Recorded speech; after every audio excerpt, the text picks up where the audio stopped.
até febre por causa da garganta. Opa! Como o Rafael falou, caso eu não consiga terminar hoje, eu vou fazer um vídeo e vou mandar para ele também, além das minhas notas, com o conteúdo que ficar faltando. Tudo bem? Pode ser isso, né, Rafa? É ótimo. Isso. Então, hoje, eu fiquei de falar de um assunto muito interessante. Eu vou passar só para vocês entenderem onde eu preciso chegar, que é o conjunto de Julia e Mandelbrot. O conjunto de Julia, ele está dentro do conjunto de Mandelbrot. Só que é muito interessante para a gente comentar sobre esses dois conjuntos, porque o Júlia, quando ele começou a trabalhar, ele falou do conjunto dele, ele estava trabalhando com números complexos. Foi um pouco depois da Primeira Guerra, ali antes da Segunda Guerra. O Rafael estudou também o conjunto de Júlia e o de Mandelbrot. Ele não tinha computador. É muito interessante isso, porque ele e o Fatou eles trabalhavam com funções que eram complexas, holomorfas, que a gente vai ver, mas eles não conseguiam plotar, fazer um gráfico para visualizar o comportamento, né? Porque eu não sei se vocês estão se lembrando, mas na semana passada, e eu comecei a falar sobre a questão dos sistemas dinâmicos. O que a gente tem interesse é conseguir estudar o comportamento dos sistemas. Será que a gente consegue ver como é que vai ser o futuro, né? Como é que vai ser a órbita? Vocês lembram quando a gente falou de órbita? A órbita era um elemento, a imagem pela F desse elemento, e depois a F da F, e a F, a gente fazia iterações da função aplicada num elemento, né? Então, o Julia e o Fatu, eles não tinham computadores para ver exatamente como é que era esse comportamento, vamos dizer assim. Agora, o Mandelbrot, não. O Mandelbrot foi o pesquisador que ele exatamente. Peraí, pessoal, veio uma mensagem que tá ruim minha voz. Vocês falem aí se tá muito ruim, tá bem? O Mandelbrot foi quem cunhou, eu não sei se existe esse termo. Buenas tardes. Eu não sei se existe esse termo cunhar, né? Ele foi ele que criou o termo fractal. E o Mandelbrot ele faleceu até que recentemente, em 2010. Tem uma história, eu não sei se o Rafael conhece ou se ele pode me ajudar a dizer se ela é verdadeira ou se ela é falsa. O Mandelbrot ele era polonês e o tio dele era matemático. E ele estudava na mesma universidade que o Júlia. Não é que ele estudava, ele trabalhava, né? E o tio do Mandelbrot, tá com eco, acho que aqui, né, pessoal? Vamos ver. Ele. Será? Eu fico com essa dúvida, não tem isso escrito em lugar nenhum, mas será que ele influenciou o Mandelbrot a estudar funções complexas e o comportamento delas? Eu fico com essa dúvida. Eu não sei se o Rafael chegou a ler alguma coisa a respeito, porque ele ensinou um pouco de matemática para o Mandelbrot e depois o Mandelbrot migrou para os Estados Unidos. Não sei se o Rafael sabe dessa história. Então eu fico muito com essa dúvida se não tem uma influência aí do Júlia sobre o Mandelbrot, que na verdade veio do tio do Mandelbrot, né? Eu vou dar uma parada aqui no meu vídeo, porque eu fico com medo de cair. Vamos lá, então, retomar. Eu preciso chegar nesse momento aqui do conjuntos de Júlia e Mandelbrot para deixar para o Rafael depois voltar para falar sobre isso, né, Rafa? Então vamos lá. Para la historia. Opa, caiu. Você lembra dessa história, Rafa? Na verdade, Tati, eu não fui toda a história, não. Eu peguei o livro do Mandelbrot, onde ele fez o trabalho, mas não cheguei a ouvir uma história sobre como é que ele começou a estudar. Então eu sempre fico com essa dúvida, sabe? Eu ainda não consegui conversar com ninguém que pudesse me ajudar a tirar essa dúvida. Bom, então vamos lá, que eu preciso falar sobre bifurcações e caos, né? Então, para a gente começar o estudo, tem uma função muito interessante para poder fazer uma, uma ideia, trazer uma ideia. Tem uma função muito interessante em matemática que ela é dada por a vezes x, um menos x. Essa função f de a, ela está saindo do meu intervalo 0, 1 e caindo no meu intervalo 0, 1. O meu número a, ele é um número que está variando entre o 0 e o 4. Pessoal, olha que interessante. Essa função aqui, ela é uma função muito simples, vocês concordam? Ela é, se a gente aplicar aí, eu vou ficar com ax menos ax quadrado. O que a gente tem? Se a gente for pensar, a gente, olhando essa função aqui, a gente teria uma parábola com concavidade para baixo, sim? Ela vai ter zero no x igual a zero e no x igual a 1. Que eu posso falar sobre o comportamento dessa função? Será que ela tem algum comportamento diferente, essa função? Então, por exemplo, se o meu A ele vale meio, se o meu A ele vale 2, se o meu A vale 7 sobre 2, que é 3,5, e se meu A vale 4, como é que seria o comportamento da imagem dessa função, né? Então, se eu estiver pensando assim, ó, opa, deixa eu abrir mais um quadradinho aqui.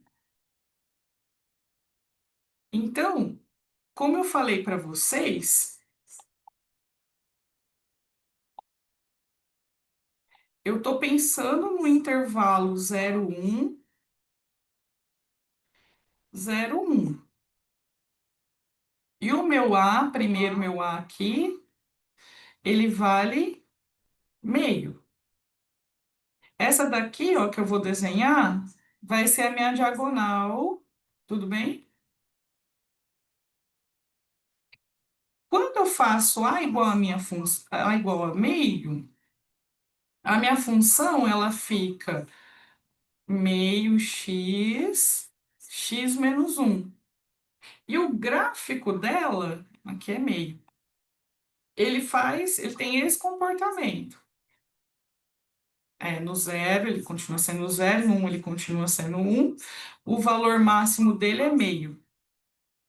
Se o meu A for 2, vou fazer de outra cor aqui, ele vai ter uma concavidade um pouco maior aqui.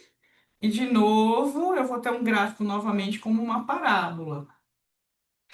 Se eu faço, então, esse aqui em azul é igual a 2x, x menos 1. Se eu faço f igual a 7 sobre 2, eu vou ter uma parábola um pouco mais alongado, o valor aqui no meio. E quando eu tenho o meu f de x igual a 4x, x menos 1, eu vou conseguir assumir o valor 1 aqui em cima da imagem. Tá, mas calma que eu preciso chegar no que eu tô querendo, que é ver, analisar quando que vai surgir a primeira bifurcação, né, nessa família. Essa família, ela se chama de família quadrática. Não sei se alguém já ouviu falar dela, né? A família quadrática. E ela também foi conhecida como sendo o mapa de Enon. Será que alguém já ouviu falar no Enon alguma vez aqui?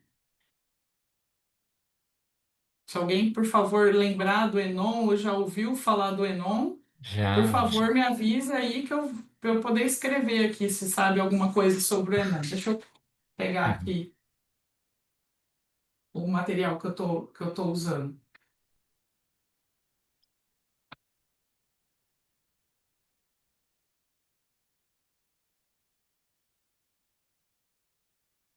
Um momentinho que travou aqui meu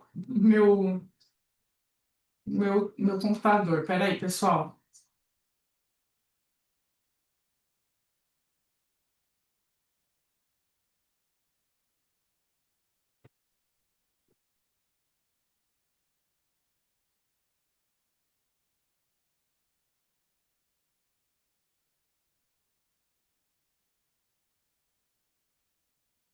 Não tá, não tá aparecendo ou tá aparecendo aí para vocês? Parece não. Não aparece, Rafa? Não. Aguenta aí. Ficou congelado. Oi? Ficou Tá parado. congelado? É, congelado. Tá. Então eu tenho que fazer uma análise, fazer uma definição sobre quando essa minha função ela vai ter uma bifurcação ou não. E primeiro eu preciso definir o que que é a bifurcação, né? Que é isso que eu estou tentando fazer aqui enquanto o computador não volta. Aguenta aí, pessoal, só um minutinho.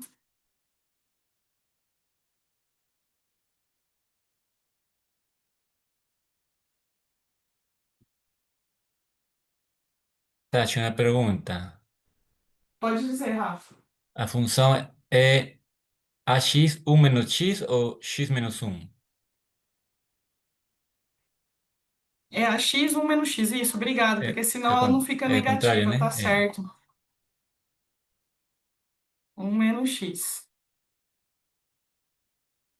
Vou apagar aqui, pessoal, que eu cometi esse erro bem feio.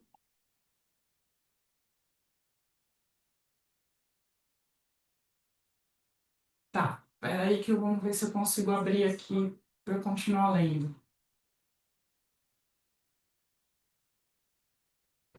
É que eu tenho uma sequência aqui, ele não tá abrindo, esse é o problema.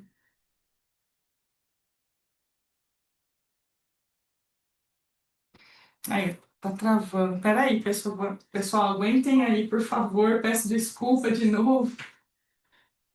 Vamos lá. Porque a gente espera. É o problema como fala? Da, da internet, né, Rafa?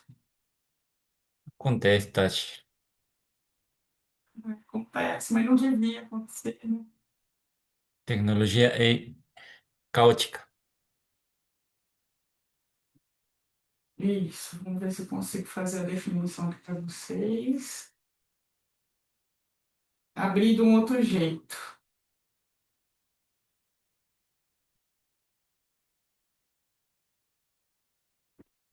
Muito bem.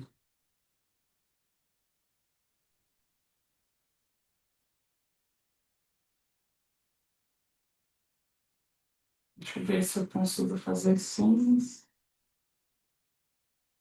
É que ele travou tudo aqui. Uh, Vamos lá, pessoal. Só um minutinho, mais um pouquinho aí. Eu achei que estava funcionando, eu caí no risco, né?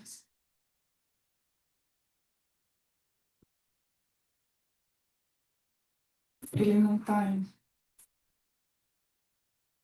O problema é que eu já procurei o nosso, como é que chama o nosso técnico aqui, ele não está. Tudo quando a gente precisa. Pois é. Momentinho.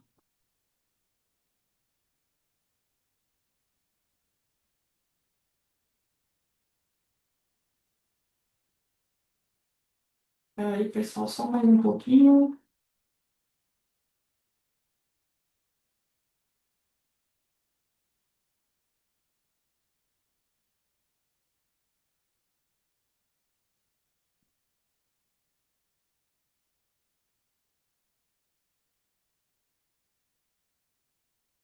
Bom, eu vou usar o que tá. Vou ter que escrever ao invés de usar meu material aqui. Peço desculpa aí para vocês. Então, vamos lá. Eu vou fazer uma definição. Então, seja FMI, no caso a gente está usando FA, né? Uma família de funções parametrizadas. Tudo bem parametrizadas porque ela está dependendo desse parâmetro A. Então, ocorre uma bifurcação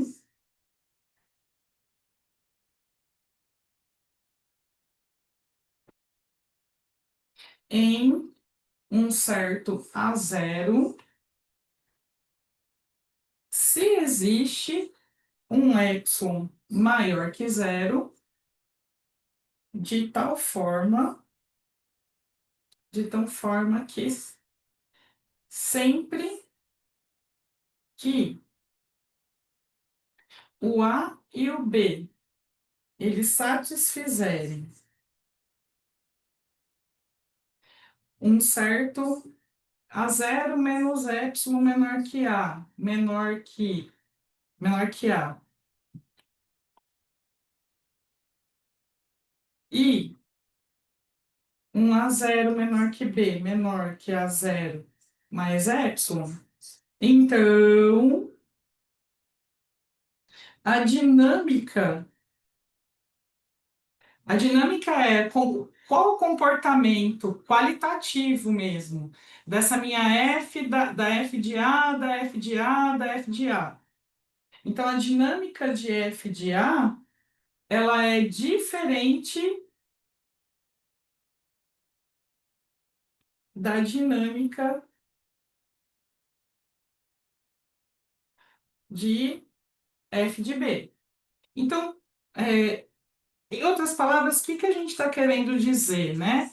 Que a dinâmica da função, ela vai mudar quando o valor do parâmetro ele passar pelo valor a zero, né? Mas aí vocês poderiam estar me perguntando, né? O que que isso tem a ver aí com essa situação que a gente estava fazendo do nosso A variando ali que eu fiz de meio até o ponto até o ponto 4, né?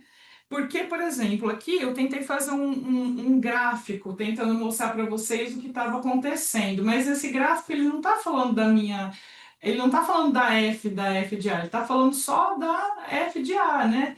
Mas o que será que acontece quando a gente pensa na minha F da F de A? Então, por exemplo, né? Peraí, um minutinho, deixa eu pegar mais um papelzinho aqui. Então, por exemplo, né? Se a gente continua com a minha f de A, igual como o Rafael falou para mim, a x1 menos x, e a gente pega o A igual a 2 e pega um ponto bem próximo ali do meu zero, a gente pega um 0,1, por exemplo, né? Então, por exemplo, se eu pegar o meu x0, eu vou reescrever essa minha função numa forma de recorrência. Então, se o meu x0 for 0,1 e eu conseguir escrever essa fórmula do meu. Lembra na aula passada? O meu f de a de x é o futuro, é a próxima etapa, onde vai estar o meu x0, onde vai estar o meu f de x0, que é o x1, é o f de x0. Então, o meu de x vai ser o meu xn mais um, ele vai ser a xn, 1 menos xn. Então, eu vou considerar aqui que o meu A é 2 e o meu x0 é 0,1, né? Se eu faço a minha iterada da minha iterada da minha iterada, como é que fica o meu gráfico disso, né? Então, era o que eu queria mostrar para vocês, mas o computador não está me ajudando a mostrar, né?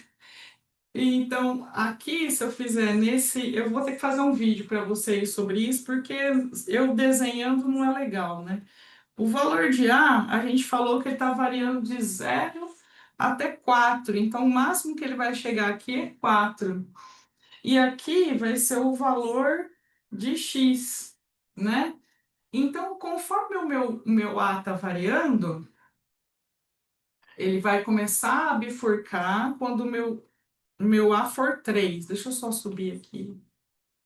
Porque que esse cara aqui ele tem um gráfico muito bonito que vocês devem, talvez, estão relembrando. Não sei se relembrando é a melhor palavra, né?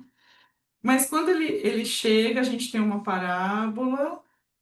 Quando ele chega aqui no 3, o valor dele bifurca.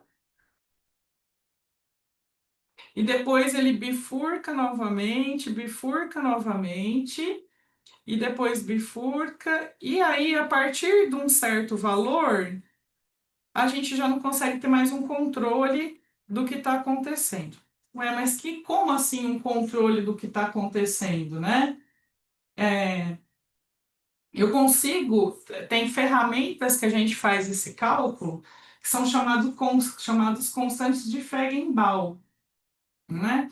Como é que é calculada essas constantes de Feigenbaum? Elas dependem das derivadas das iteradas da minha função. Eu acho que talvez fosse interessante falar a definição, né, dessa constante de Feigenbaum. Não sei se alguém já viu esse tipo de comportamento. Eu não sei, eu vou escrever. Eu peço desculpa de novo por não estar funcionando o meu. Ai, peço desculpa, pessoal. Enfim, Rafa, desculpa mesmo, mas não está funcionando o que eu tinha preparado aqui. Então vamos lá. O Feigenbaum, ele estudou a dinâmica dessas ramificações, né? As dinâmicas das bifurcações. Então, ele vai variar a diferença entre os valores quando que bifurca, né? Então, ele chama de um certo ΔM, o meu A índice M menos um menos o meu A índice M menos 2 dividido pelo meu A índice M, menos o meu A índice M menos um. Esse M são os valores onde está havendo a variação, né? Então, vamos lá, os valores do parâmetro. Então, se o meu AM que a gente fez ali, né? Fiz um desenho muito ruim, eu prometo para vocês que eu vou mandar um vídeo com uma coisa bem melhor, porque tá muito ruim isso. Se o meu A é 3, na hora que eu faço o meu AM menos o meu AM menos um, eu não tenho valor, porque eu não tenho AM menos 2, eu não tenho meu AM menos um, então eu não consigo calcular o meu delta. Se o meu A for 3,44, olha, eu fiz uma alteração bem pequena. Aí eu consigo encontrar o anterior, mas ainda não consigo, eu consigo dividir, né? Porque se eu faço esse cara, esse elemento, menos esse elemento, eu vou ter 0,44. Mas eu não consigo calcular o meu delta ainda porque eu não tenho AM menos 2.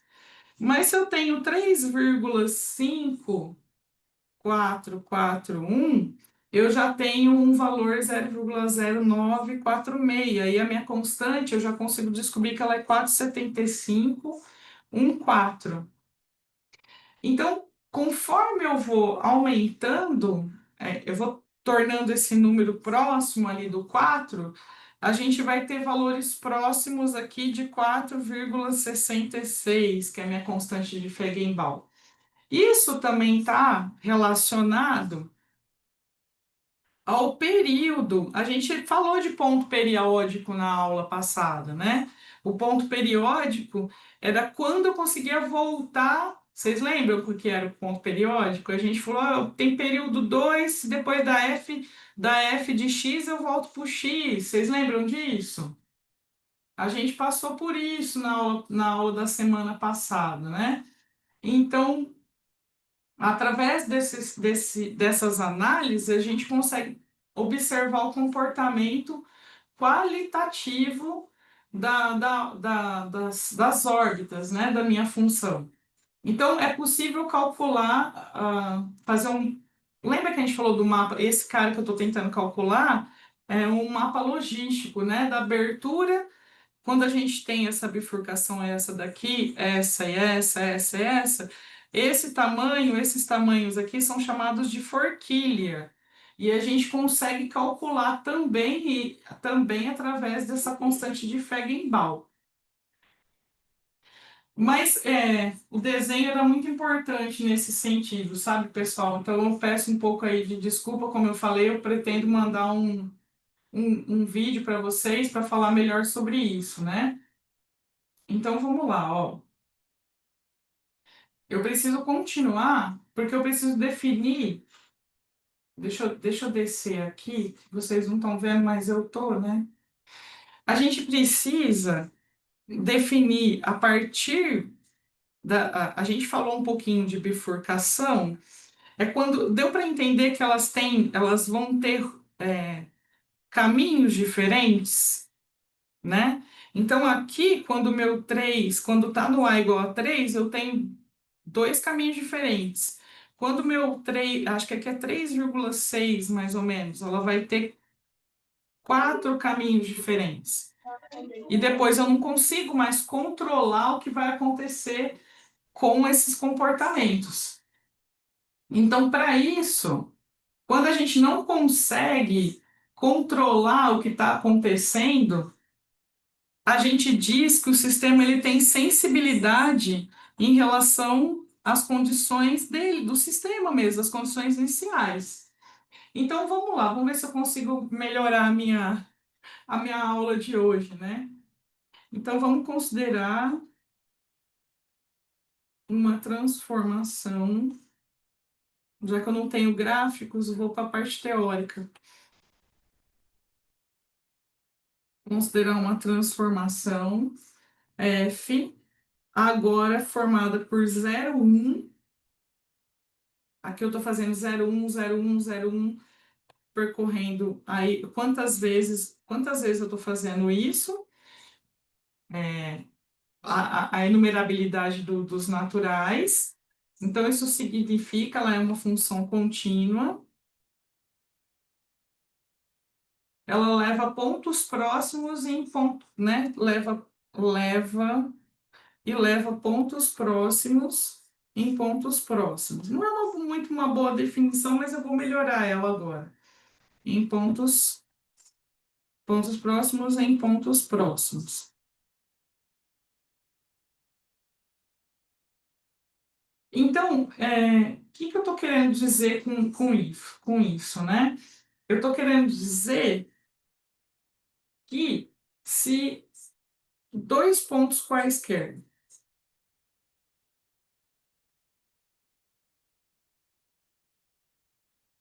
x, x0, x1, x2, x3, e um outro y0, y1, y2, y3. Então, eu considerando que x é diferente de y, isso significa que x índice n é diferente de y índice n. Então, né, o que que eu vou fazer, né? A minha fn, ou seja, a minha iterada enésima de x, O meu x0 vai no meu x1, o meu x1 vai no meu x2, o meu x2 vai no meu x3. Isso é a primeira F. A segunda F, o meu x1 vai no x2, vai, em vez de eu começar no x1, eu vou começar no x2. Então quer dizer que a minha Fn vai começar no xn. Xn mais um, e assim vai. E o y também. Então, yn vai em yn mais um, e assim vai. Então, que que eu estou querendo dizer aqui, né?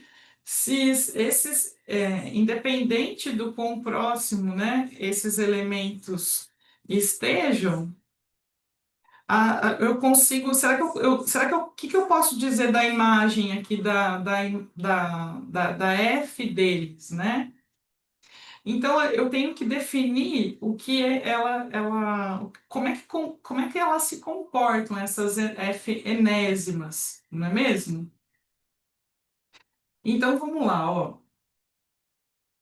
Deixa eu ver aqui. Não sei se está fazendo muito sentido aqui para vocês. Eu estou tentando fazer um paralelo aí com o que a gente viu antes, né? Então, vamos lá. Eu acho que não está fazendo muito sentido, mas vamos lá. Vamos ver se eu consigo melhorar. Então,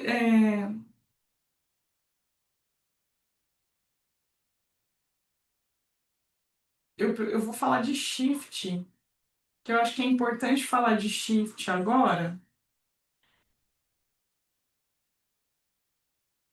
para a gente usar mais para frente, tá? Então, vamos lá.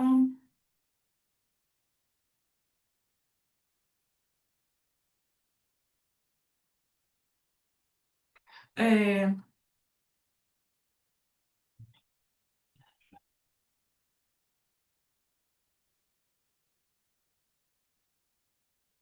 eu acho que não está fazendo muito sentido, então eu vou definir o que é um shift, né? Então, se eu considerar novamente dessa maneira a minha f saindo de 0,1 em 0,1, o meu f de x0, x1, x2, é o que eu estava tentando definir anteriormente para vocês, eu vou levar no próximo, x1, x2, x3, e esse cara aqui, ele é chamado de shift. A gente empurra para frente, né? Essa função, que eu estou chamando de shift, de 0,1 em 0,1, ela é contínua, uniformemente contínua. A gente consegue provar que ela é uniformemente contínua, tá? Ela não é injetora. Isso também é importante a gente saber que ela não é injetora. Um elemento,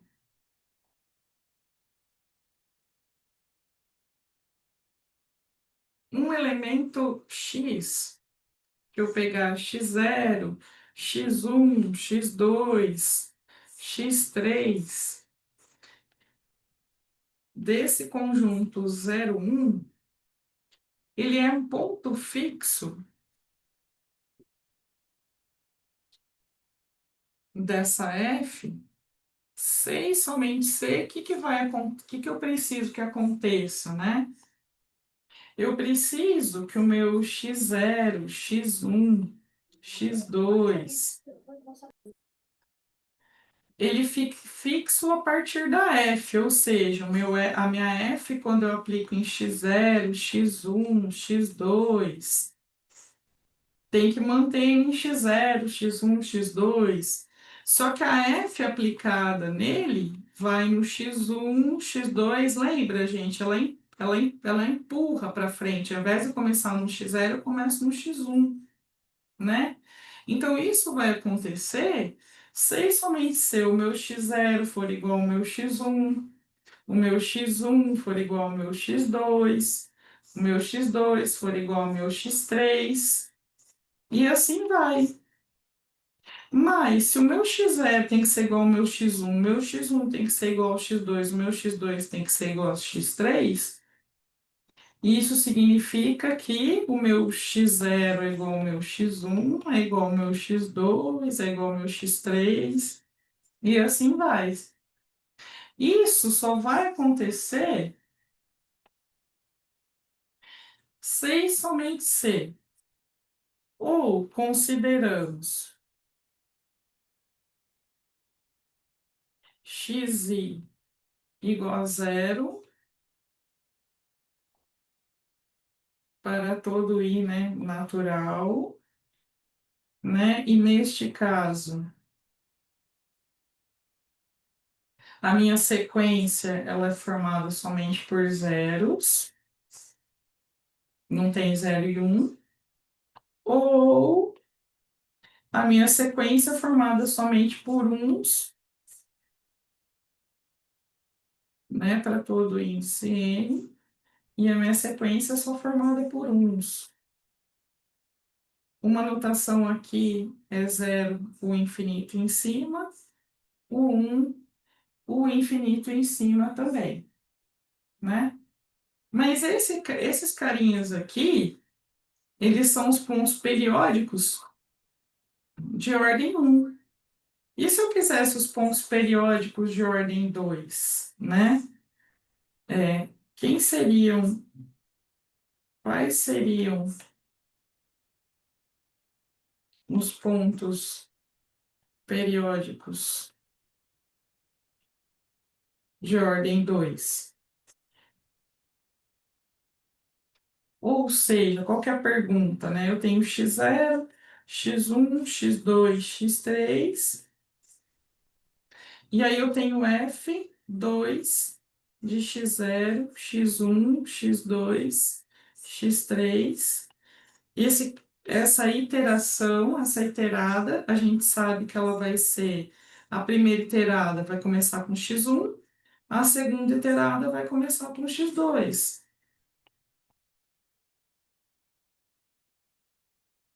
certo? Quando que a gente vai ter essa igualdade, né? A gente vai ter essa igualdade quando o x0 for igual ao x2, o x1 for igual ao x3, o x2 for igual a x4, o x3 for igual a x5, né? Então, isso daqui, o que que ele está me dizendo? Que os índices x0, x2, x4, x6 são iguais. E os índices ímpares x1, x3, x5 são iguais. Então, a gente vai dizer que os pontos fixos de F2, eles ficam determinados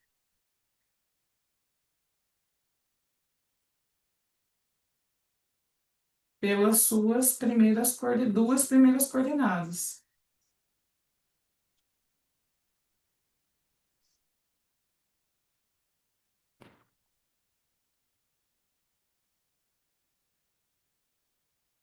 Então, isso quer dizer que a gente vai ter 0, 0, 0, 0, né? Ou quando eu falo que eu estou fazendo a sequência 0, 0, porque eu vou ter 0, 0, 0.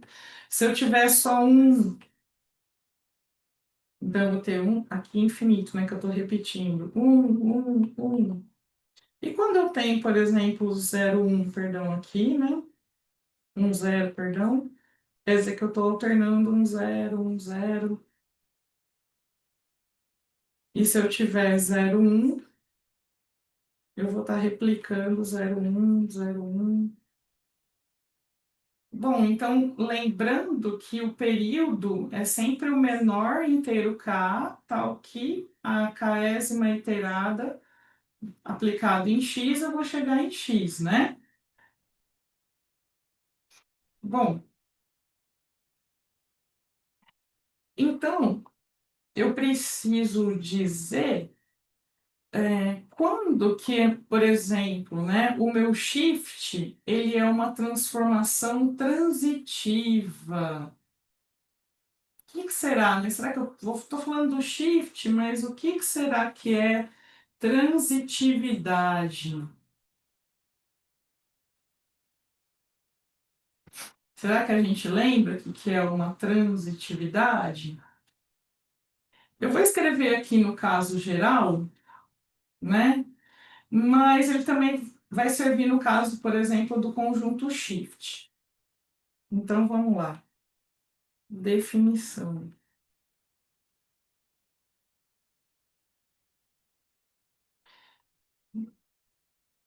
Uma função, um mapa aqui, que é é esse elemento cuja imagem a gente pode analisar as bifurcações. Um mapa F indo de X em X é chamado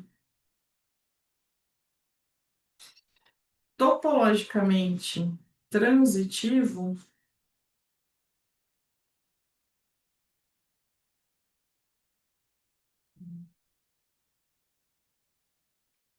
sobre o meu conjunto X se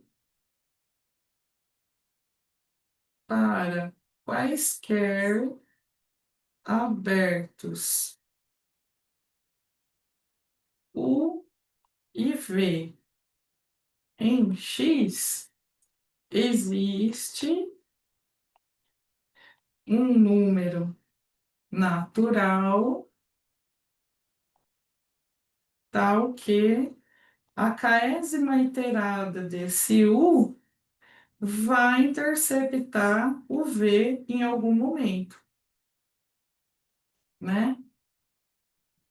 Então, isso é muito interessante, porque o que que isso diz, né? Vou escrever aqui, que a gente pode escrever como observação. O shift acontece isso, mas um mapa, eu vou chamar de mapa, né? Um mapa topologicamente transitivo, ele implica que os pontos fixos,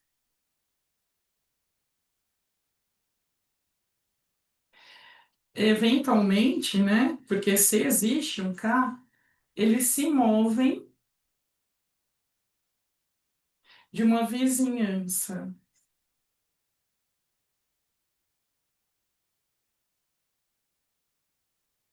Vizinhança arbitrariamente pequena. Tudo bem, gente?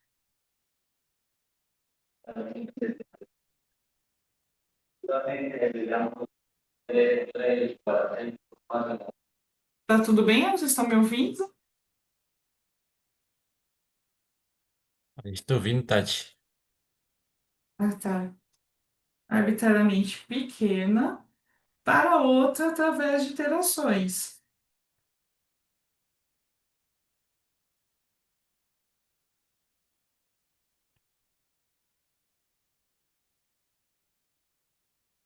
Interações.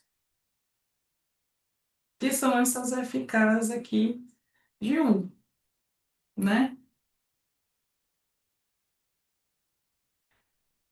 Então, se a gente estiver lidando com um sistema dinâmico discreto, a gente consegue separar, por exemplo, dois elementos, se eles, separar no sentido de que vamos comparar o que que vai acontecer com a órbita de um e a órbita do outro, né?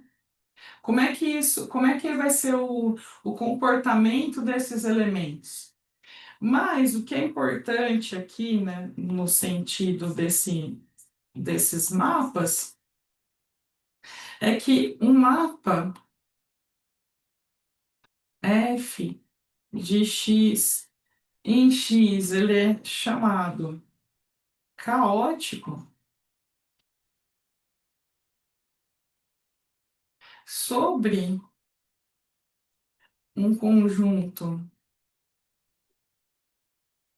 invariante A contido em X, se as seguintes condições forem, forem satisfeitas. Eu gostaria de observar com vocês que essas condições aqui que eu vou colocar, elas são condições consideradas por Devane.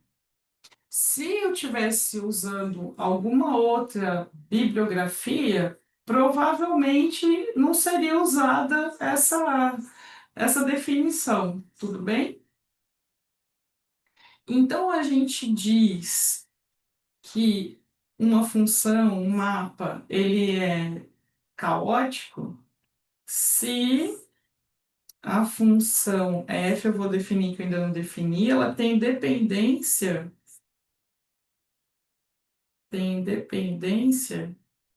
sensível das condições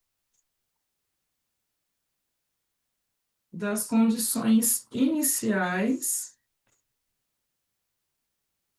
sobre A. Isso é o que torna tão difícil de termos previsão do tempo com maior qualidade, porque nós não conseguimos controlar as condições iniciais do clima, por exemplo, ao mesmo tempo que aparentemente o dia está quente, não tem umidade do ar, de repente pode chover e as coisas mudarem. Por exemplo, mas isso tem uma definição, já vou colocar para vocês, né? F é topologicamente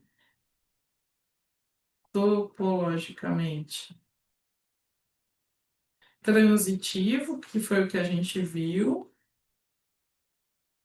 ou seja, que em algum momento eu vou conseguir, através de iteradas da minha função, eu vou conseguir interceptar um outro conjunto, né? Um outro conjunto de iteradas de uma função, por exemplo.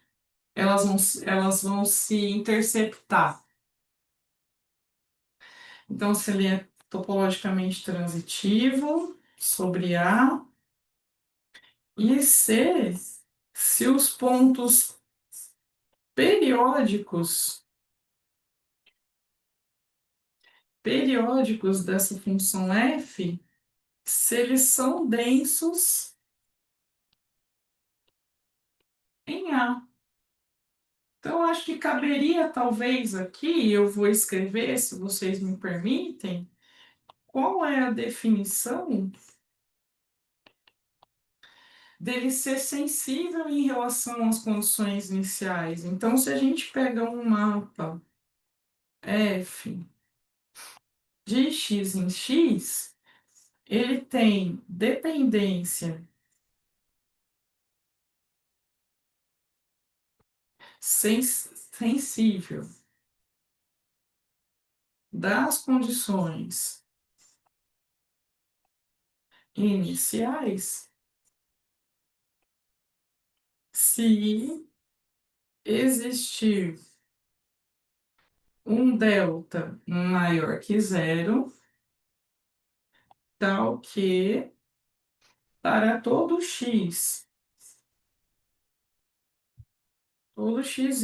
no conjunto x e toda vizinhança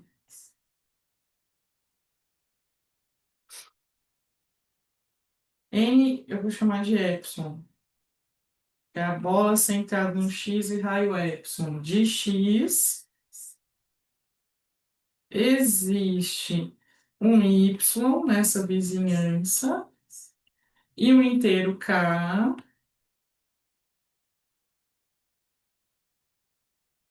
e o inteiro k maior que zero, tal que a, a késima iterada do x menos a késima iterada do y, isso aqui é maior que delta. Como será que a gente poderia avaliar isso, né?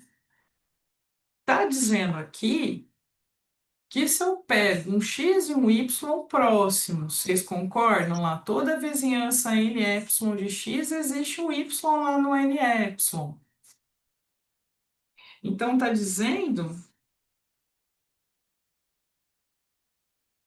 que se eu tenho aqui, né, dois elementos, um x e um y, eles estão próximos aqui numa vizinhança, numa bola, tá, pessoal? Quando eu digo que eles são, que eu tenho uma função que ela é sensível às condições iniciais, quer dizer que existe, existe um certo k, tal que eu não consigo controlar a distância entre as k'ésimas iteradas dessa função. Eles estão próximos aqui, mas se eu aplico isso k vezes, eu não consigo controlar. É mais ou menos assim, né? No começo a gente acorda no dia, tá tudo bem. Você pega e bate o dedão do seu pé na quina da cama. Pronto, você já acordou com uma dor enorme. Você já acordou, você estava bem, ó, sua felicidade estava ali, ó, você estava controlando a sua felicidade. Mas aí o dia foi acontecendo, você chutou o pé da cama, você foi pegar o carro, estava sem combustível, furou o pneu, você perdeu o ônibus, a vida está acontecendo. Ou seja, eu não consigo controlar o que vai acontecer no meu futuro. Não sei se vocês acharam uma boa comparação aí, pessoal. E o que é que a gente diz como o que significa ele ser denso, né? Então, em um espaço topológico X e tal, um subconjunto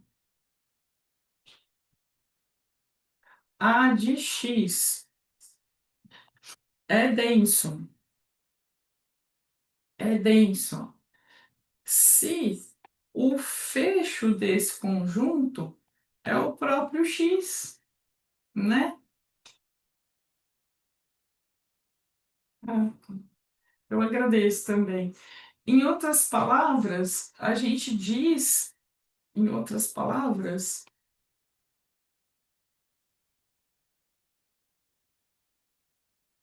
dizemos que A é denso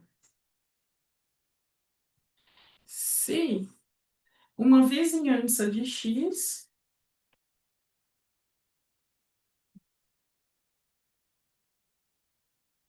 contém pelo menos,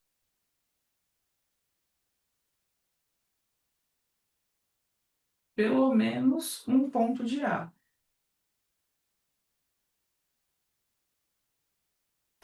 Eu acho que a gente poderia pensar também, por exemplo, quando a gente vai no estádio de futebol, eu não sei quanto o pessoal aí do Peru gosta de futebol. Será que gosta tanto quanto os brasileiros? O que que será isso? Será um sim? Quando a gente vai assistir futebol, se a gente está num jogo muito importante, né? E você vai, a torcida tá cheia. Vocês concordam que qualquer pessoa que a gente estiver perto da gente vai torcer pro mesmo time que a gente? Então, tipo, poderíamos pensar nessa forma como sendo denso, né? Um conjunto denso. Então, por exemplo, né? Vamos fazer aqui a gente consegue provar que o shift que a gente acabou de ver, né? Então, um exemplo interessante, vamos dizer assim, com essas palavras, né, que eu acredito que vocês estão achando interessante, é se usarmos a métrica, vou pôr uma métrica lá naquele conjunto do shift. Pessoal, lembrando que o shift tinha aquela empurrada que a gente deu, né? Ao invés de começar no x0, eu vou começar no x1. Então, se eu usar a métrica ds, quem vai ser ds? Vai ser o somatório de um xi menos yi dividido por n elevado a i, vou fazer uma soma infinita, porque a gente está considerando, né, que o meu espaço aí é infinito das sequências, então eu vou chamar de sigma maiúsculo de n, formado pelo x, x0, x1, x2, onde aqui eu vou considerar, ao invés do 0, 1, eu vou considerar que o meu conjunto xi pode percorrer o 0, o 1, o 2, até um certo n menos 1. Vou escrever ele aqui embaixo, né? Então, é possível provar, por exemplo, que esse conjunto ele é limitado. Eu consigo calcular a distância entre eles, desses elementos, né? Eu consigo escrever os números aqui, decimais, né, com dízima periódica, usando essa função. Então, a gente pode fazer vários apontamentos, aí, várias observações, e inclusive eu consigo, por exemplo, reescrever, né? Por exemplo, continuando aqui, ó, vou fazer mais, que acho que é importante para dar uma ideia para vocês. Então, se eu pegar meu x variando no intervalo 0, 1, eu vou ter uma representação binária dele, 0, a1, a2, a3, a n. Eu consigo escrever ele usando a base binária, né? O 2. Usando a base 2, perdão. Até o an 2 menos n, né? E para todo i, eu posso definir uma função s, indo do aberto 0, 1, 0, 1, como sendo s de x igual a 2x módulo 1. Esse elemento ele é 2x. Se o meu x está na minha primeira parte do meu intervalo, ou ele é 2x menos 1, se ele estiver indo do meio até o 1, posso incluir o 1. Então, se a gente conseguir não, a gente consegue provar que esse S aqui, ele é caótico. E é uma função, se a gente observar, muito simples, né? Ela é sensível às condições iniciais, ele é um ponto que ele é denso, ele é um conjunto que você consegue mostrar que o fecho dele é ele mesmo, e consegue mostrar também que ele é sensível em relação às que eu já falei, às condições iniciais, né? Então ele acaba sendo, e a transitividade, então ele acaba sendo um exemplo de caótico, né? Tudo bem até aqui? Tá todo mundo de acordo? Alguém quer fazer alguma pergunta? Eu só estou muito chateado porque eu não consegui melhorar aqui eu não consegui botar exemplos geométricos, né? Mas eu vou fazer depois um vídeo para ajudar. Deixa eu falar só mais um pouquinho, enquanto a minha garganta está deixando. Eu vou considerar agora, eu vou voltar para a minha FX, o meu mapa logístico, ele da forma x, 1 menos x. Então, quando a gente tem essa função aqui, se o meu A estiver variando entre 0 e 1, é possível provar que existe um ponto fixo para um ponto fixo no zero. E eu não sei, mas eu acho que a gente definiu na aula passada, eu não sei se vocês estão lembrados, então não sei se talvez valesse a pena falar. Vou aqui recordar, porque essa função tão simples, ela tem uma característica muito legal. Eu vou escrever aqui só para ver se vocês se lembram de uma definição, senão a gente recorda ela, que seja F um mapa, e P é seu ponto fixo,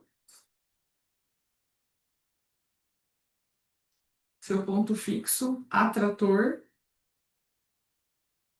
ou periódico. Eu acho que eu cheguei a falar de. Eu acho que eu falei dessas duas definições. Então,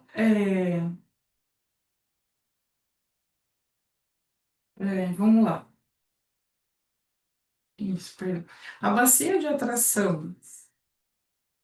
A bacia de atração de P, que eu acho que eu falei, é o conjunto de pontos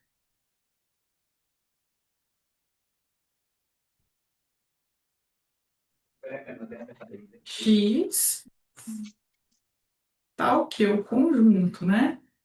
Tal que as iteradas da F aplicada em X e em P tende a zero à medida que K tende a infinito. Então, eu queria que vocês observassem o que está acontecendo em termos de comportamento da iterada dessa função, né? Lá, quando a gente falou de ser sensível às condições iniciais, eu estava querendo dizer que eu não sabia o que acontecia no futuro com dois pontos. O que que a gente está dizendo aqui em relação a essa bacia de atração? Quer dizer que um ponto vai ser puxado a outro no futuro, a distância entre eles vai ser zero. Tudo bem? Então, tem um teorema aqui também muito interessante, vou escrever aqui na próxima,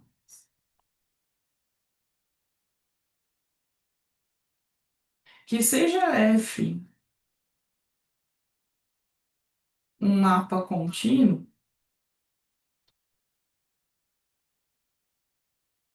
então se F de B é B e a F de X, a imagem, está variando entre X e B para todo X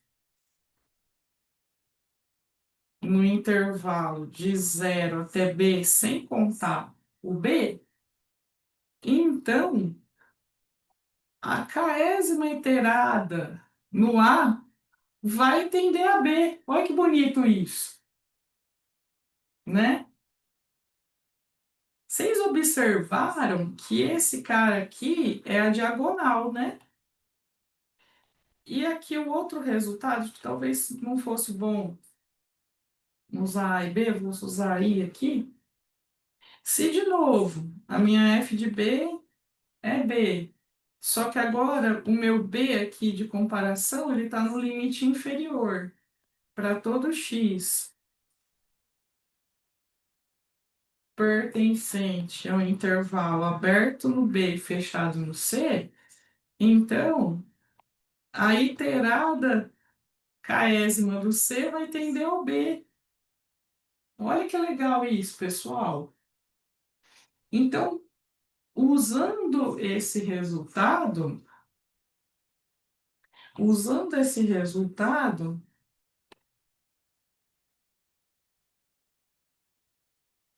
para a minha f de x igual a ax 1 menos x, como eu falei, né? Se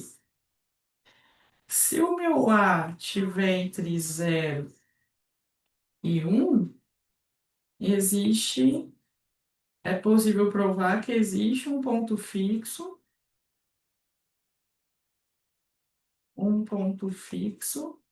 para em atrator para p igual a 0. A bacia, se, né, o meu x aqui, né, desse teorema, então meu intervalo eu vou considerar a menos 1 sobre a, observa aí que o a não é 0, até 1 fechado. Tá nesse intervalo está a bacia de atração.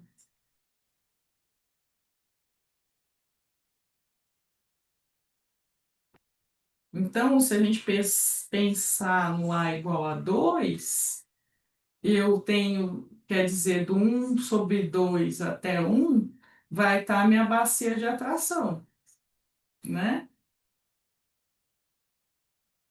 E a gente consegue também provar que, apesar que a gente não estava avaliando, do menos infinito até A menos 1 sobre A, e o 1 sobre A até mais infinito, eu não consigo dizer, eu não consigo controlar as condições iniciais, por exemplo, de um problema que eu tivesse, nesse problema que eu estiver trabalhando, né?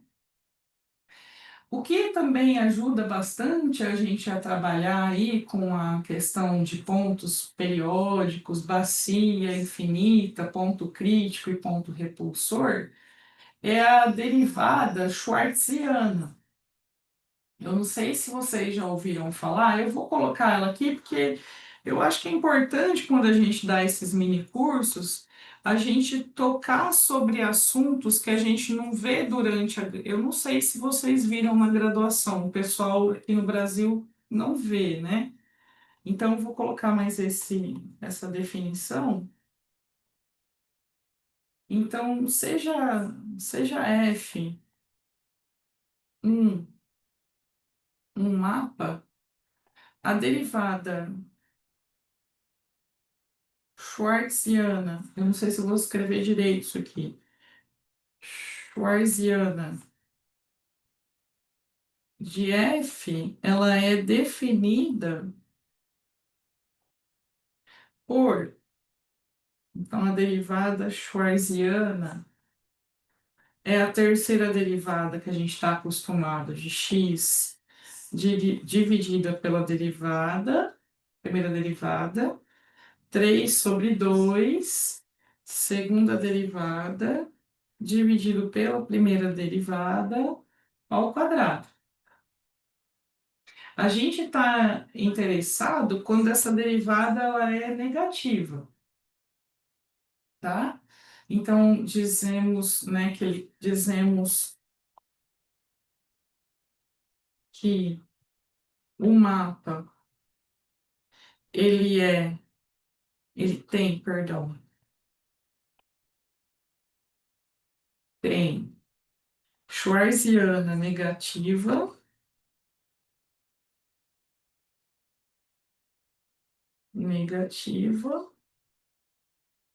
Se essa SF ela é negativa, aí isso vai acontecer, né? Sempre que a primeira derivada for diferente de zero.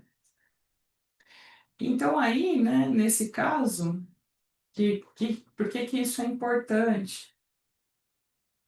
Por causa do seguinte teorema. Se o mapa F tem a derivada schwarziana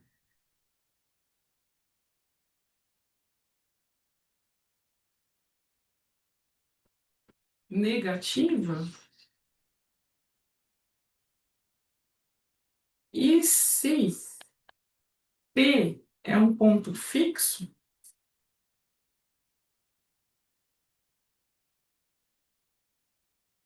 ou periódico de F? De F? Então, olha só que interessante. A gente pode afirmar que ou o P tem uma bacia infinita,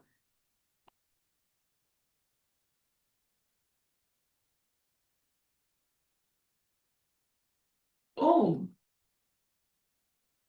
existe um ponto crítico de F na bacia de P,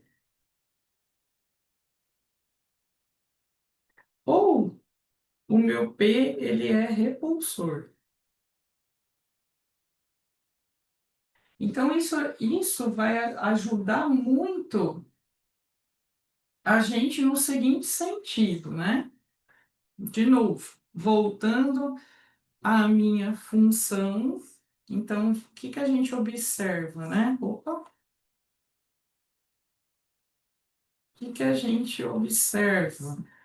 Então, a gente observamos em f de x igual a ax 1 menos x, que a gente viu ali com um parâmetro variando entre A e 4, que ele tem no máximo um ponto atrator periódico. É possível provar? Observamos se F que a Schwarz, ela F tem que F tem Schwarziana negativa,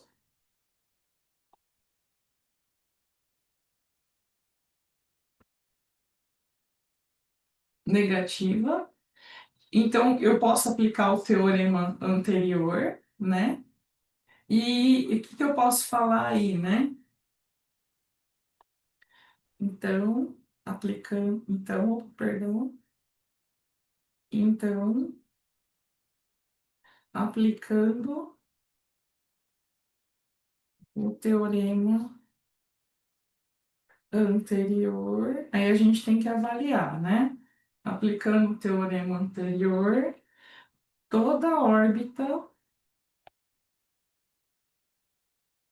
que a gente viu na aula passada, que começa fora do intervalo 0,1, tende para menos infinito, e então não há pontos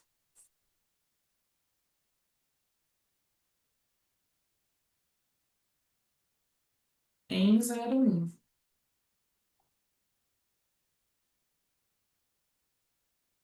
Não há pontos ficou confusa essa frase. Não há pontos periódicos aí no intervalo 0,1, né?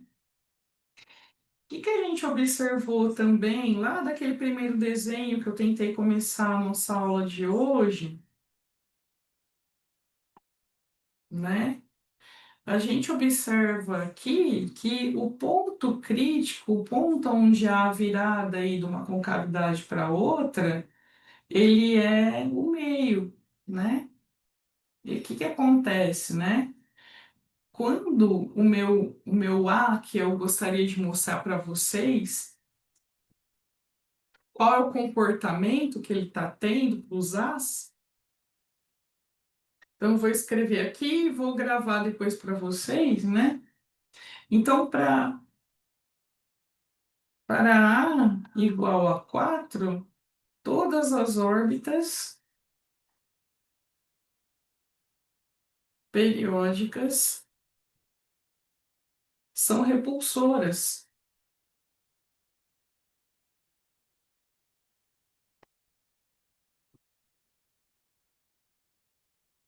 né? Eu não consigo segurar os elementos.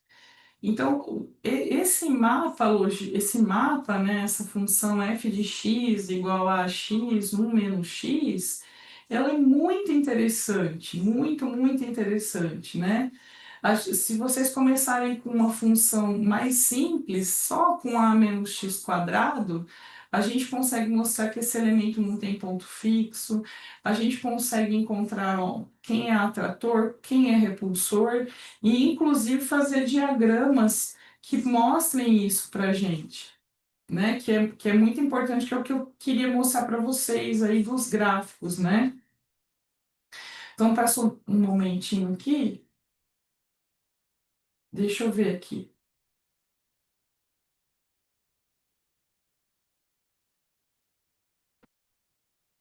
Não consigo abrir mesmo, pessoal. Ah, então, eu vou pedir perdão para vocês, vou até abrir aqui o vídeo, porque eu queria mostrar para vocês os gráficos, inclusive que eles para eu poder fazer essa rota do caos que está falando aqui, é conforme o parâmetro vai variando, a gente vai observando que as iteradas da minha função, elas vão ter um certo comportamento. Então, falar sobre a rota que leva ao caos é pensar no parâmetro e também o que está acontecendo com as iteradas da minha função. Então, por exemplo, uma função simples como a x que multiplica um menos x, a gente vai ter um comportamento caótico para um valor de a maior que 3 sobre 2. Perdão, 3,5. E a gente consegue achar até um número mais exato, que eu estou falando um número um pouco genérico, mas a gente consegue encontrar um número exato quando que ele se torna uma função caótica, né? Usando aquela definição que eu coloquei anteriormente. Então, por exemplo, né, o que vai acontecer aqui, né, sobre a questão do Julia e do Mandelbrot, vou tentar escrever um pouco, mas eu queria que vocês não ficassem bravos agora nesse momento, eu não vou conseguir fazer os gráficos, porque eu não estou conseguindo projetar aqui para vocês, mas como eu falei para o Rafael, eu pretendo mandar um vídeo para vocês, tá bom? Então, eu vou pelo menos definir aqui para poder deixar o gráfico e as imagens para o vídeo. Então, peço para vocês só um pouquinho que eu já vou continuar. Vocês estão me escutando, certo? Rafa, tudo bem aí? E você está colocando um vídeo? Não, não vou conseguir. Infelizmente, eu não consigo abrir, né? A gente está vendo somente o título. É, eu sei. É que eu não consigo abrir mesmo, meu amigo. Uhum. Eu quero só definir aí para vocês um pouco, falar um pouquinho, né, sobre a questão do conjunto de Julia e de Mandelbrot, né, que é muito importante aí, pelo menos para a gente, né, falar um pouquinho. Pode falar, Depois tá? eu mando para você Eu- um arquivo, né? Uhum. Pode, pode ser, né, Rafa? Pode ser então. Então vamos começar aqui. Vamos pensar em Z, um número complexo, da forma x mais y, né? Lembrando que o i, ele é a raiz enésima ele é a raiz enésima, perdão, é a raiz quadrada de menos um, né? Quem é o comprimento do meu z? Opa, quem é o comprimento do meu z? Ele é a raiz ou o módulo dele, né? A raiz quadrada de x quadrado mais y quadrado, certo? Se eu pensar em dois números complexos, se eu pensar um z e um w números complexos, então a gente pode dizer que o comprimento, a norma de z mais w, ele é menor ou igual a módulo de Z mais módulo de W, né? Eu vou considerar aqui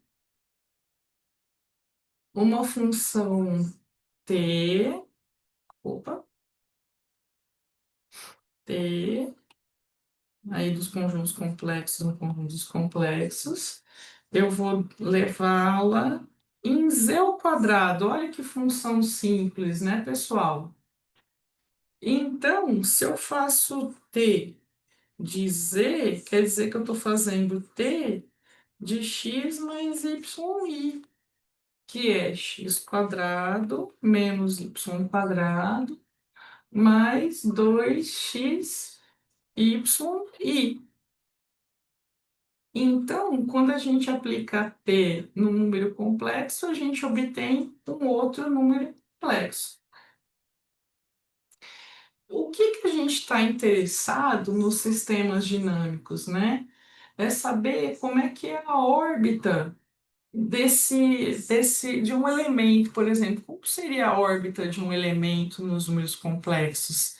Se eu estiver usando essa função levando z em z quadrado, né? Então, quem seria a órbita aí do meu t de z, né? Então, eu tenho z, eu tenho t de z, eu tenho t2 de z, certo? Então, eu vou ter uma coleção aí de pontos num número, né, de números complexos. Não sei se vocês estão aí de acordo com o que eu estou falando, né? Então, eu consigo, né, através de como é que eu falo, de um programinha aí de computador, mas não vou pensar, eu quero depois fazer isso num vídeo, que eu acho que fica mais agradável para vocês entenderem. Quem é o comportamento, quem é o comprimento desse meu T de Z, né? Vamos ver como é que eu. Peraí, pessoal. Quem é o comprimento? Quem é a norma do meu T de Z? Quem é a norma do meu x0 mais I? Não vou pôr x0, y0, x, y. Ah, mas eu quero começar do inicial, então eu vou começar aí de um x0, y0 mesmo, tá? Então, esse cara aqui vai ser o módulo aí de um x0 ao quadrado menos y0 ao quadrado mais 2x0 y0. E esse cara aqui, ele vai ser a raiz quadrada do x0 ao quadrado menos y0 ao quadrado mais a parte imaginária 2x0 y0 ao quadrado. Tudo bem. Então, esse cara aqui, ó, ele é x0 à quarta menos 2x0 y0 ao quadrado, mais y0 à quarta, mais 4x0 ao quadrado, y0 ao quadrado. Mais uma passagem aqui, a gente consegue aqui x0 à quarta mais 2x0 ao quadrado, y0 ao quadrado, mais y0 à quarta. E esse elemento aqui é x0 ao quadrado mais y0 ao quadrado, que é x0 ao quadrado mais y0 ao quadrado. Que eu posso afirmar que esse cara é x0 mais y0 ao quadrado. Olha que interessante. Quer dizer que o comprimento da minha t aplicado num ponto inicial é o mesmo que o comprimento ao quadrado desse ponto inicial. Então, a gente, daí resulta, olha que interessante, né? Que se o meu x0 mais o meu y0 comprimento for menor que 1, as órbitas vão convergir para zero, para zero. E se esse cara aqui for maior que um, as órbitas vão para o infinito, tendem para o infinito, né? Para o infinito. E existem, né? Aí a gente tem uma variedade, né, de pontos com módulo um, né? Então, as órbitas desses pontos, se eu quiser pensar que, né, as órbitas de módulo um, então eu vou escrever o seguinte aqui para vocês, pelo menos para eu definir o conjunto de Júlia, né? As órbitas destes pontos permanecem, permanecem, aqueles de módulo um, tá? Elas permanecem em um círculo de raio um,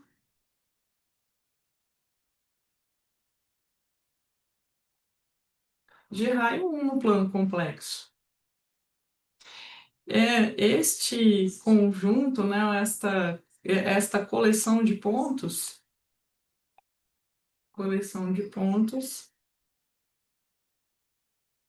ela é conhecida como conjunto de Julia,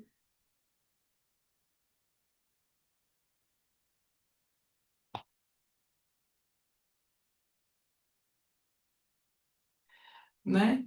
Então, assim, é possível mostrar, e eu tinha aqui para vocês, né, um programinha não, tinha uma imagem aqui para mostrar para vocês, e no caso vou ficar devendo isso para vocês, né? Que eu não tenho, eu não tenho, não estou conseguindo passar aqui para vocês as imagens, mas eu vou fazer isso como eu falei para o Rafael. Mas olha, se a gente fez isso por uma função simples, z ao quadrado, né? E se a gente quiser estudar a função quadrática, opa, então agora, né, vamos pensar, vamos considerar, só considerei o z ao quadrado, tá, pessoal? Pensando na órbita aí na dinâmica complexa dela. Se eu pensar numa função q de z igual a z ao quadrado mais c, onde esse C é uma constante. Tá tudo bem, pessoal? Vocês querem falar alguma coisa? Eu não sei se eu tô. Tudo bem?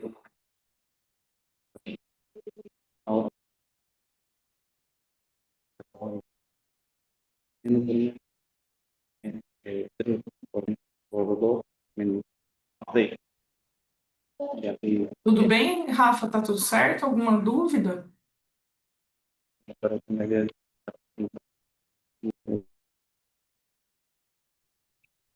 Não, parece que aí tem problemas com o microfone, parece. Tá bem. Tá lembrando dessas coisas, Rafa? Mesmo? Tá lembrando, Rafa, ou não? É, estou lembrando daquelas épocas. Isso. Então eu vou O Ali. considerar. Olha que interessante, pessoal. A gente está só colocando uma constante junto do z ao quadrado. E vamos dizer assim, para facilitar um pouco, vamos analisar quando essa constante C, a norma, o módulo dela é menor ou igual a 2. Então, isto os valores de C que permanecem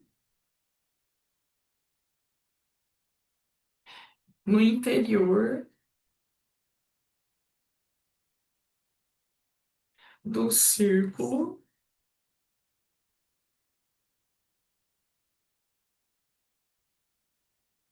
de raio 2. Aí, no caso, né, no plano complexo. Então, o que que é possível a gente provar aqui, né?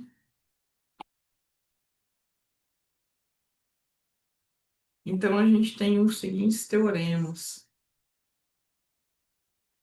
Se para algum n natural for satisfeita a expressão, a norma da enésima iterada em n, ela for maior que 2, então está dizendo que eu não estou controlando as enésimas iteradas. Então a órbita de Z tende a infinito. Não consigo, tende para infinito, não consigo controlar. Tende para infinito.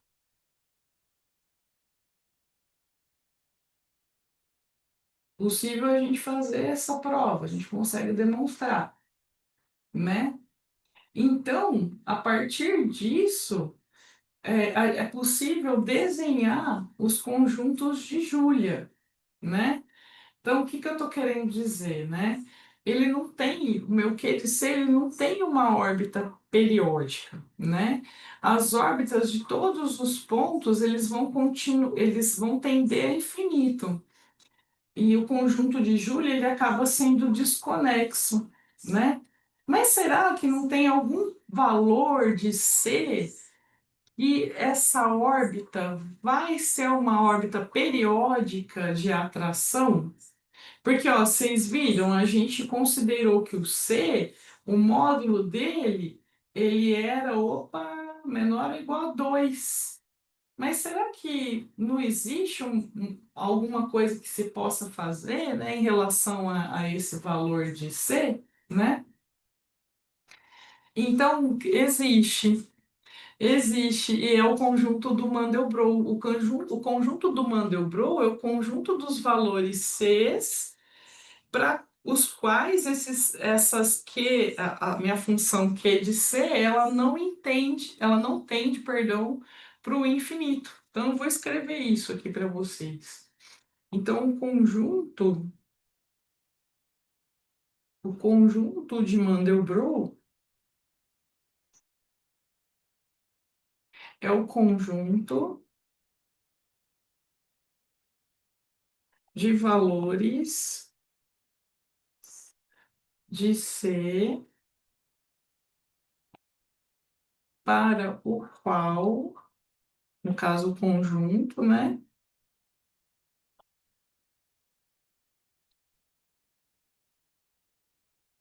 Para o qual a órbita, eu vou considerar primeiro para Z0 igual a zero, que é o mais simples, né? De Q de C, ou seja, da dinâmica complexa do que acontece com o meu Q1, Q2, Q3, não tende para o infinito. Infinito. Isso aqui é grosso modo, tá, pessoal? Estou fazendo uma definição a grosso modo aí, né, do Mandelbrot. Então, como é que a gente poderia pensar nessa questão aí, né? Como é que será que a gente observaria esse comportamento, né? Se eu vou pensar o contrário do que a gente fez com o conjunto de Júlia. Então, se lá no conjunto de Júlia a gente fez o módulo de C menor ou igual a 2, agora eu vou considerar o módulo de C maior que 2, né? Então, então, a órbita de Z0 igual a zero, ela escapa, Eu não consigo controlar ela. O que que eu estou querendo dizer isso, ó, com isso? Se o meu comprimento do C for o número 2 mas não tem uma coisinha pequenininha aí, né? Então, tem algum ponto aí Z que o comprimento dele é maior ou igual. Ah, isso é verdade. Eu consigo um número complexo Z aí, cujo a norma dele, o comprimento dele, o módulo dele, for maior ou igual a C, né? Ele escapa, ele escapa através, não sei se foi, através das iterações. Perdão, gente. Através das iterações de Q de C. Escapa, que ele vai. Vamos ver se ele vai para infinito. Será que vai? Eu consigo controlar quem é o comprimento desse Q de Z? Bom, a gente viu que é Z ao quadrado mais C. Esse cara aqui, por propriedade de módulo, de norma, é maior a um módulo de C ao quadrado menos C. Esse cara aqui é maior que igual a módulo de Z ao quadrado. O C, ó, lá, ó, maior que igual a Z. Coloco o módulo de Z em evidência, módulo de Z menos um. Aí, ó, eu sei que isso daqui, ele é 2 mais K. 2 mais K menos um mais K. Então, o que que aconteceu aí? A minha, a minha primeira iterada aqui, ó, do Z, através da Q, é maior que o comprimento de Z. Ou seja, ou seja, se o meu Z, o comprimento dele for maior que 2, então, quando eu aplicar a primeira vez, olha que legal, gente, a minha Q de Z, esse elemento ele vai sair fora, cai fora do círculo de raio 2. Se continuarmos iterando, se continuarmos iterando e calculando o módulo,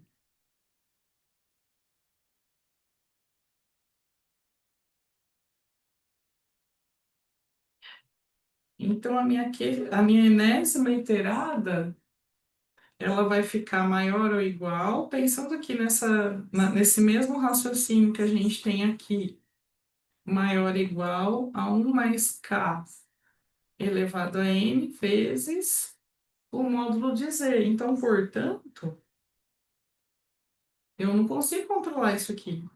A minha enésima iterada vai para infinito quando o meu n tende a infinito. Então, o que que isso quer dizer, né, pessoal? Qual que é a consequência dessa informação? A consequência dessa informação é que o conjunto de Mandelbrot, ele pertence ao interior do círculo de raio 2 no plano complexo, né? Ou equivalentemente,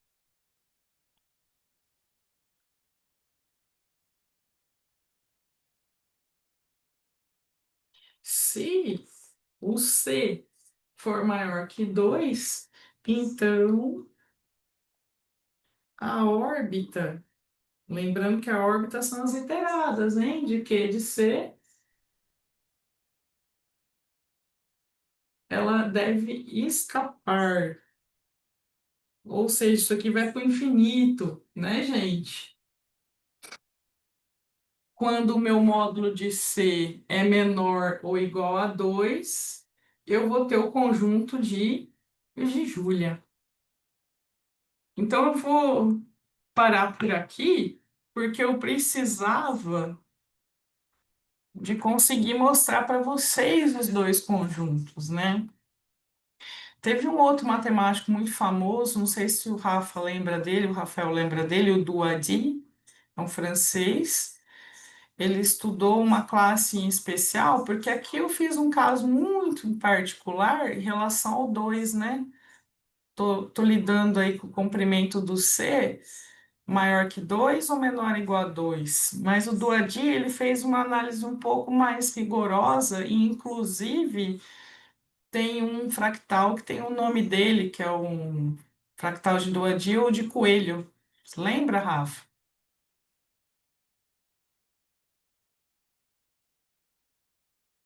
Que no vi aquele fractal.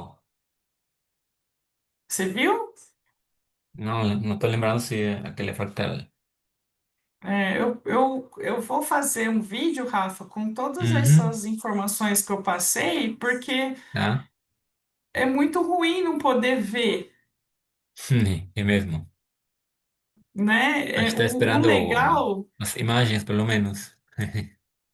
né? O legal são as imagens, Eh, né? Então eu vou fazer um vídeo, eu peço depois para o Rafael, eu vou mandar agora esses slides para você, tá, Rafa? O de hoje da aula passada. Ujú. E aí eu te envio Aí, um aí a gente vai vídeo. compartilhar no site.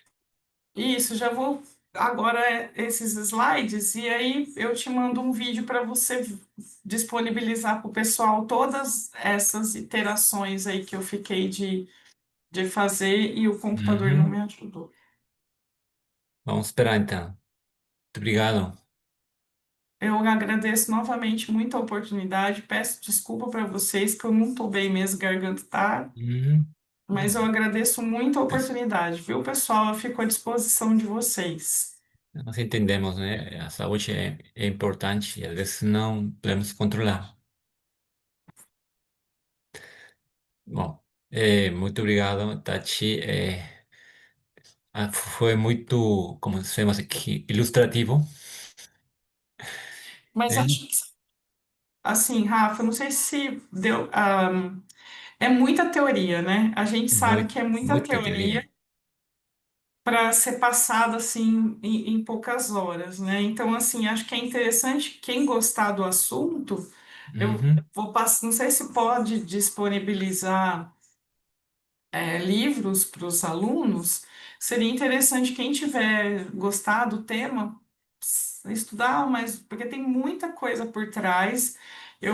Não fiz as contas, mas elas são muito Hum. interessantes. É isso que mais é demorado, né? Fazer as continhas. Eu lembro que passei muitos meses fazendo aquelas contas para os fractais que eu estudei, os conjuntos de Joule. Às vezes estava errado, tinha que refazer tudo de novo, desde o começo. Nossa, é uma dor de cabeça. Mas É, conseguimos. mas se eu não passasse rápido, né, Rafa, a gente não conseguiria ver uma visão um pouco mais geral, né? Por Então, isso que eu entendo que é complicado, né? 2 horas, mas eu acho que você conseguiu falar pelo menos a parte importante, tipo um resumo, né? E se a isso, pessoa quiser profundizar mais um pouco, tem os livros, né? As slides que você vai compartilhar vou mandar com agora nós. isso. Tá. Nuevamente agradecemos y también a todas las personas que el día de hoy se han conectado.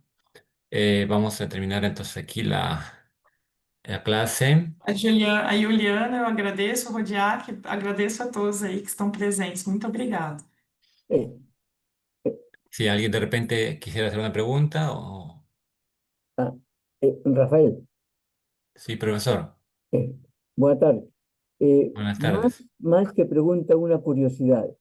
Sí. Quien fala, Tatiana, quien fala no conoce nada de conjuntos de Julia, pero entendí la presentación, que estuvo muy boa, es que los conjuntos de Julia más o menos estudian la dinámica compleja, ¿no? Isso. Ya.